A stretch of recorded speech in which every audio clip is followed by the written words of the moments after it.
So let's look at this particular practice problem. We are given the initial concentrations of hydrogen, iodine, and hydrogen iodide. We know the temperature and the Kc value is 57, and we are asked to solve for the final concentrations of all of these species. So the first thing that we need to do is start with our ice table.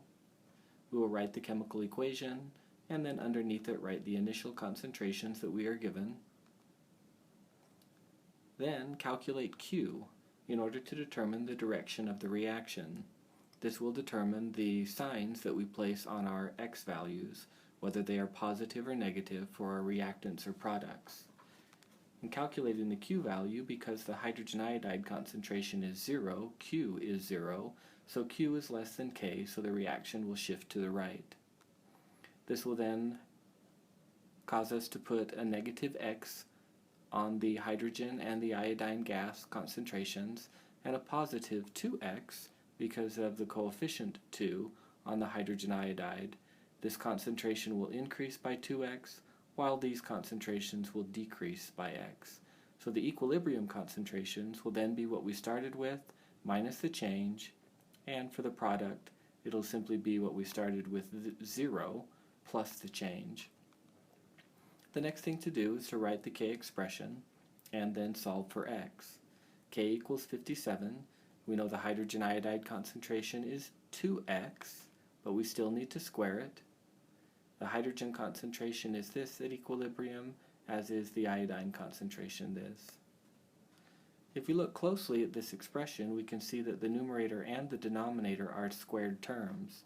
So to simplify the math, we could take the square root of both sides and get rid of any squared x value. If we take the square root of both sides and then we rearrange the equation, we can see that this will be a number minus some number times x is equal to 2x. So we just have an x term that we can solve for relatively easily by simply rearranging the equation, isolating x, and getting a value of 0.07906. But this is not what the question asked for. It wants the final concentrations of all of these. X is just the change in concentration. What we can do then is take that X value and plug it into these equilibrium concentration expressions in order to calculate the final concentrations of all of the species. The hydrogen iodide concentration will be 2x. Hydrogen will be 0.1 minus x, as will the iodine concentration be 0.1 minus x. The last thing is to verify. This is a very simple step.